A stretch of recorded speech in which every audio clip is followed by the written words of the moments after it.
Oke, lantas seperti apa kemudian peluang Indonesia ke depannya ya, terutama besoknya yang akan melawan Malaysia di Gelora Bung Karno, Jakarta. Kita akan langsung bahas pemirsa dengan narasumber yang sudah hadir.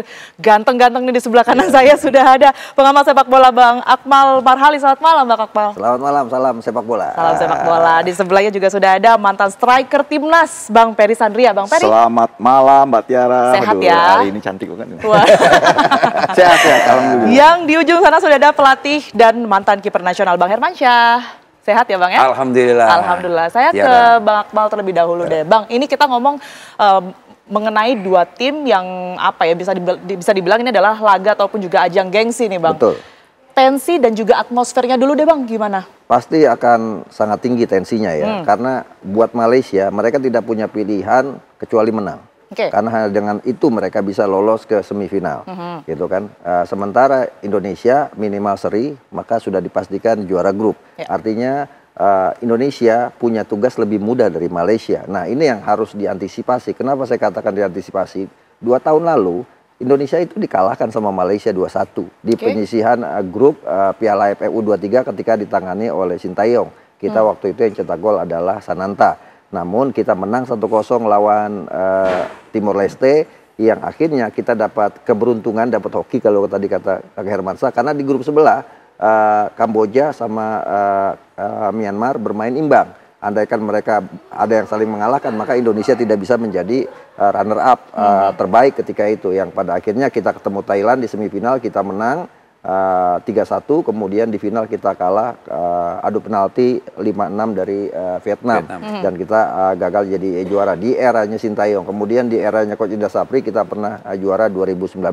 Artinya ada beban yang dipanggul oleh pelatih Gerard Vandenberg untuk bisa membawa tim ini menjadi juara. Karena kalau dianggap orang banyak menganggap Piala AFF nggak penting, Piala Ciki dan sebagainya. Ini level terendah gitu kan di regional. Jadi tidak ada pilihan buat Indonesia, apalagi sebagai tuan rumah ya harus menang, harus juara. Walaupun ini kan batu loncatan untuk kita menuju kualifikasi Piala Asia yang akan digelar 1-9 September nanti kita jadi tuan rumah.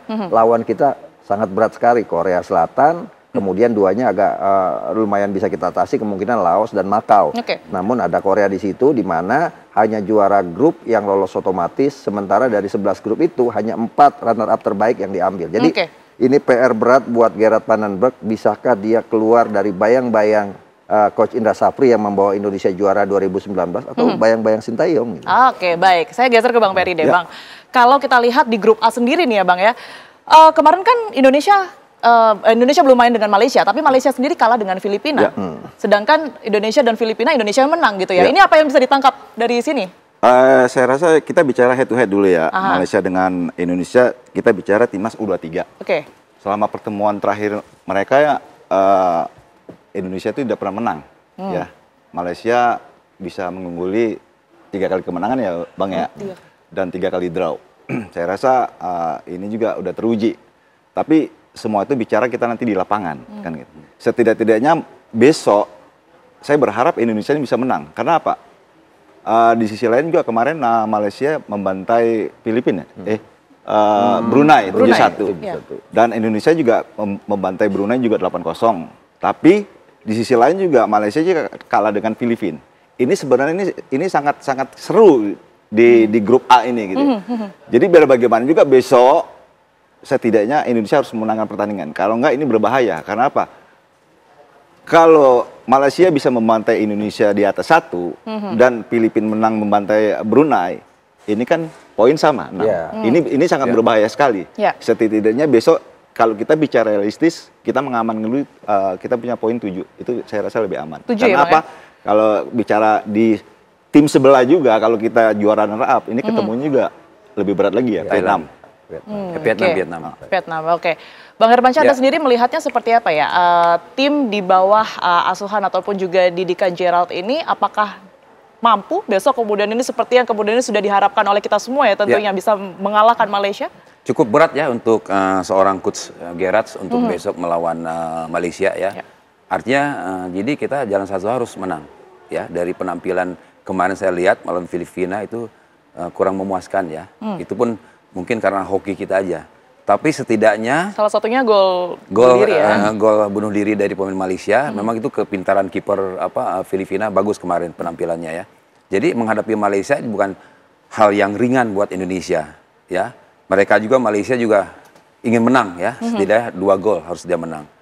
Beban berat ini Gerrard harus cepat diantisipasi oleh anak-anak muda under 23 ini bermain secara semangat, fanatisme untuk bisa memenangkan besok melawan Malaysia. Oke, baik. Kalau dilihat dari mungkin kemampuan orang per orang kan ya, dan juga kemampuan dari coachnya sendiri, Anda melihat seperti apa, Bang Hermansyah? Kalau dari pemain, saya rasa semuanya mempunyai potensial yang bagus-bagus ya. Tergantung dari taktikal coach Gerrard. Kalau kemarin saya lihat main bolanya nggak kelihatan tuh. Kalau menurut saya pribadi, karena saya nonton kemarin tuh. Jadi kalau Filipina kalah tapi kelihatan. Cara dia build up, cara bertahannya bagaimana, cara penyerangannya bagaimana. Kemarin saya lihat anak-anak muda under 23 kemarin main bolanya kayak apa ya, tidak mempunyai untuk bagaimana mereka sabar, cara bermainnya bagaimana sabar untuk bisa menekan Filipina. Dia tunggu dulu, mereka semua kemarin mainnya kayak frontal begitu. Ya, oke. Bang Akmal, dari Coach Gerrard sendiri menyebut ada 17 peluang ya yang kemudian ini diabaikan oleh timnas kita. Ini seperti apa? Kemudian bagaimana kalau dilihat dari sisi kelemahan dan juga keuntungannya besok? Ya, kita sempat euforia luar biasa ketika kita menang 8-0 melawan Brunei Darussalam dengan double hat-trick atau 6 gol dicetak oleh Giants Ravens. Langsung kita puji luar biasa. Tapi setelah itu melawan Filipina kita kesusahan cetak gol. Artinya apa? Artinya ada problem penyelesaian akhir di tim nasional Indonesia yang harus dibenahi. Kalau hitungannya saat ini Tiara, itu sebenarnya laga nanti kalau ada poin yang sama, laga melawan Brunei akan tidak dihitung. Jadi kita mau cetak 8 gol kemarin, kemudian Malaysia 7 gol kemarin tidak akan dihitung. Karena nanti kalau seandainya Malaysia menang lawan Indonesia kan sama semuanya poin 6 gitu kan. Nah yang diuntungkan di sini justru adalah Filipina. Karena Filipina dipastikan akan menjadi runner up terbaik gitu kan. Nah runner up terbaik kemungkinan akan bertemu dengan juara grup B. Yang ada di situ adalah Vietnam yang potensi juara. Jadi kita kalau kemudian kita jadi imbang, ini akan ada hitung-hitungan head to head di antara 3 tim, antara Indonesia, kemudian Filipina dan Malaysia gitu kan. Nah ini yang kemudian akan jadi perhitungan, sementara nilai melawan Brunei tidak dihitung. Nah ini juga harus diwaspadai. Ditambah misalnya kalau kita juara grup, dipastikan kita akan bertemu dengan Thailand sebagai juara grup C, karena runner up kemungkinan di antara grup yang ada saat ini, menurut saya runner up kemungkinan adalah Filipina, karena Filipina nilainya 3 menang lawan Malaysia gitu kan. Nah ini yang harus menjadi hitung-hitungan, karena menurut saya sejatinya laga sesungguhnya adanya nanti di semifinal. Nah kalau permainan seperti yang dikatakan Coach Hermansyah tadi, kita masih banyak PR yang harus dibenahi, ini akan sangat menarik. Kenapa? Karena sebelumnya sebenarnya di tim ini di Piala AFF sebelumnya sudah pernah tampil Arkan Fikri misalnya. Itu pemain terbaik di Piala AFF U23 pada 2023 lalu gitu kan.